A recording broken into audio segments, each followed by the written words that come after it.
Next, representing Open Data Promotion Consortium, Chairman Komiyama will make a few remarks. Chairman Komiyama, please.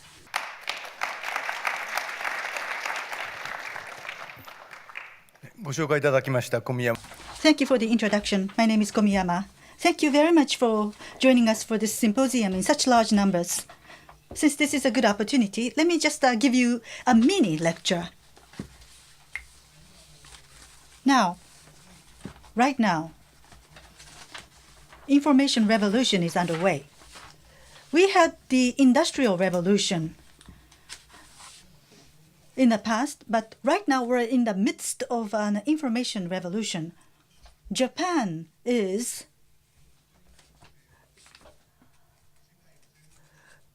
actually led the manufacturing activity, but when it comes to information revolution, we're quite behind here in Japan. So we want to catch up and do better.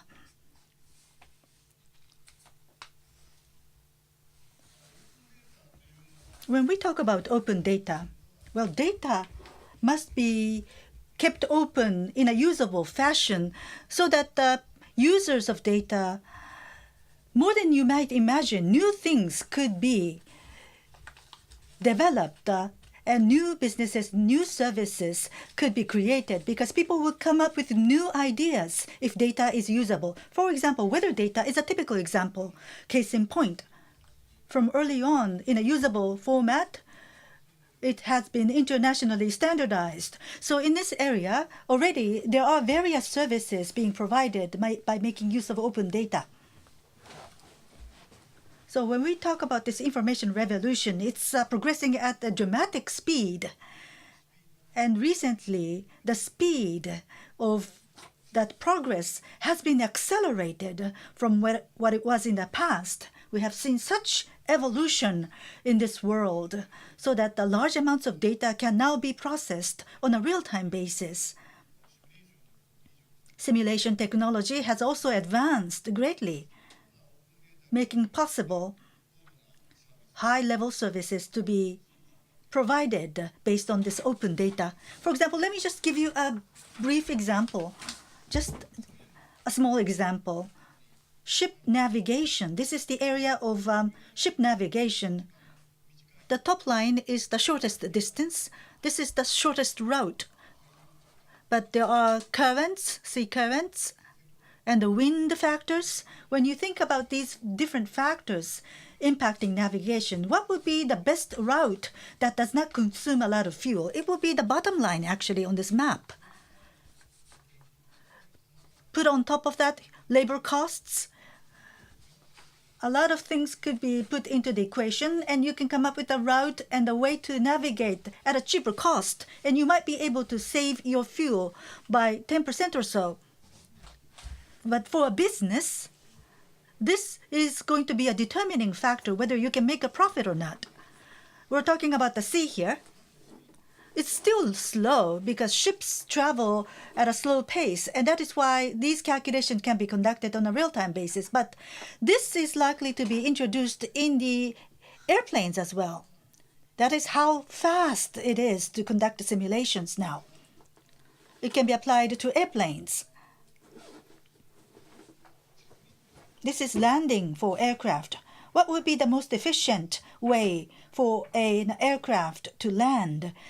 This kind of services is now being introduced into this area of aircraft landing. This is the area of insurance.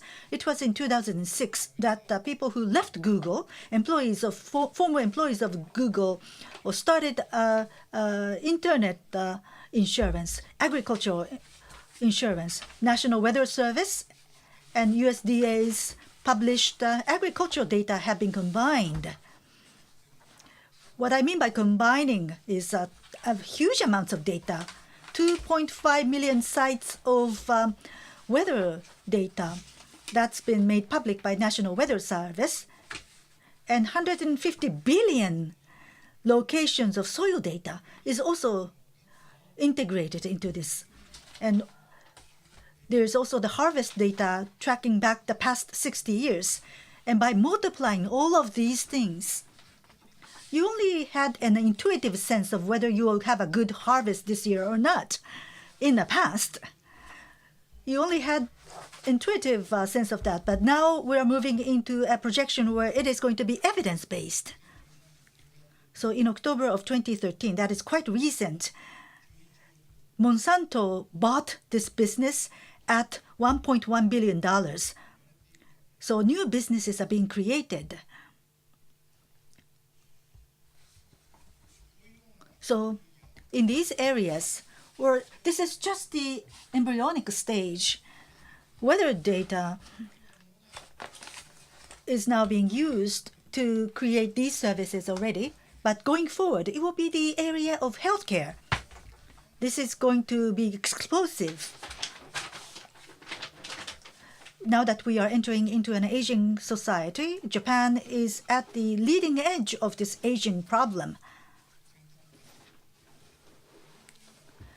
And various countries will be looking at Japan, how Japan will deal with the aging of the population. One of the solutions is going to be found in IT. Of course, robotics or iPS cells for regenerative medicine, such leading-edge sciences are also available. But I would suppose that a larger potential could be the area of data utilization. I am convinced of this.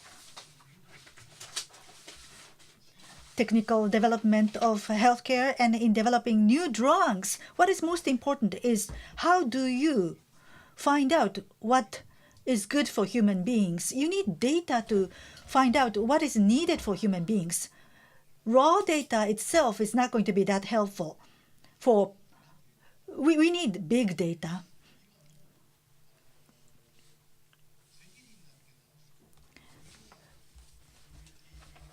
Rather than treating a disease, for example, dysentery, you have lower back pain.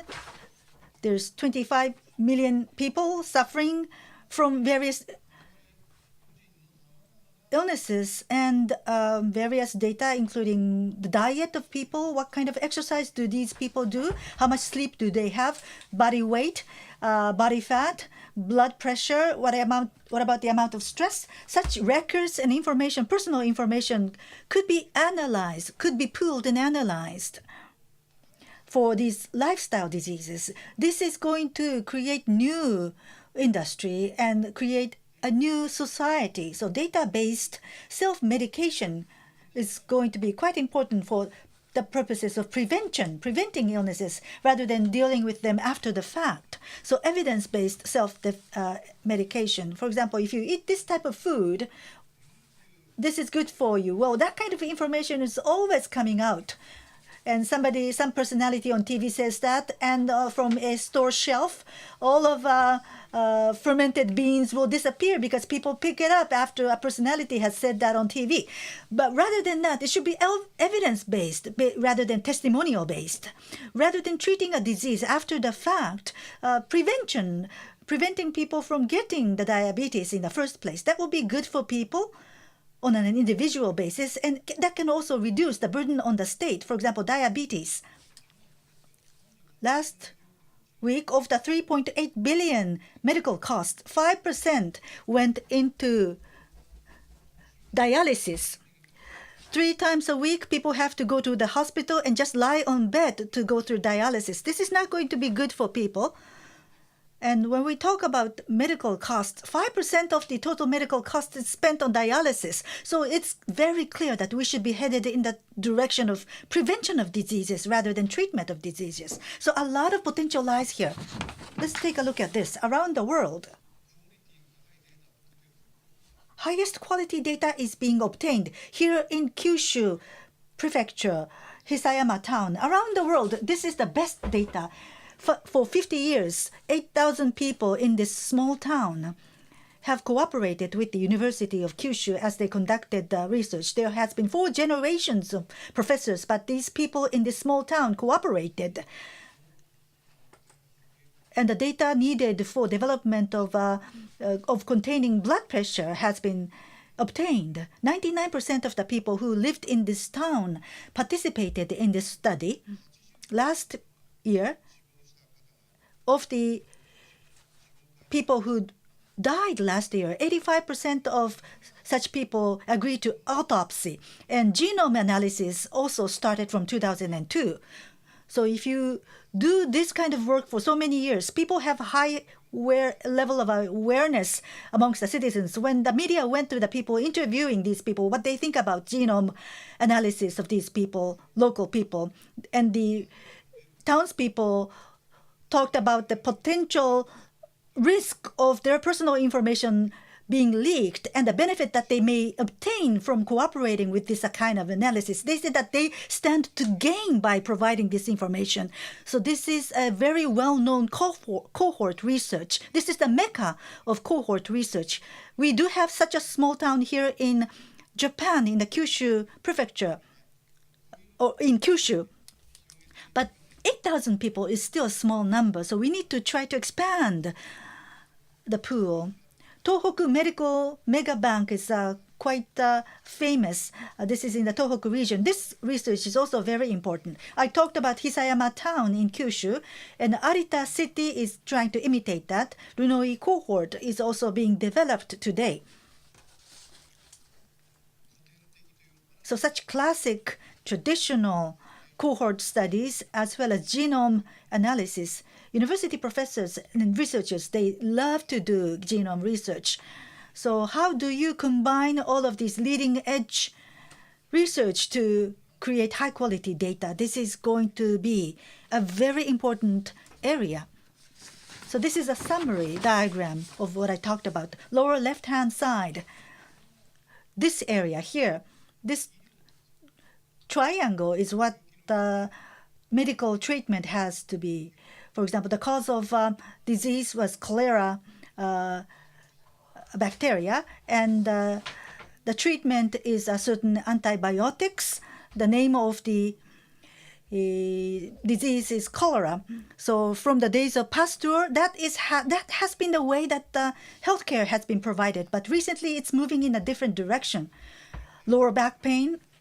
I talked about 25 million people in Japan suffering from lower back pain, and 80% of such cases, the cause is not sure. Slipped disc may be one cause, but 80% of the people do not know the cause of the lower back pain. It could be attributed to the brain, and taking depression drugs, some people's condition may have been improved, but 80% of the cases, the cause is not known. Atopic disease, depression or amnesia, various types of diseases and disorders. Overwhelmingly, these types of conditions are more prevalent. So what do you do about these conditions? We have substantial data, huge amounts of data, starting with the Hisayama town. We have long-term data, cohort studies. And we do have the Tohoku Mega Bank and Nagahama cohort studies, or at the University of Tokyo, Medical Science Research Institute are accumulating leading-edge genome data. So now that we do have substantial amount of data in units of millions of people, we want to do that. So from various angles, analysis must be conducted. And by doing so, new industries could be created.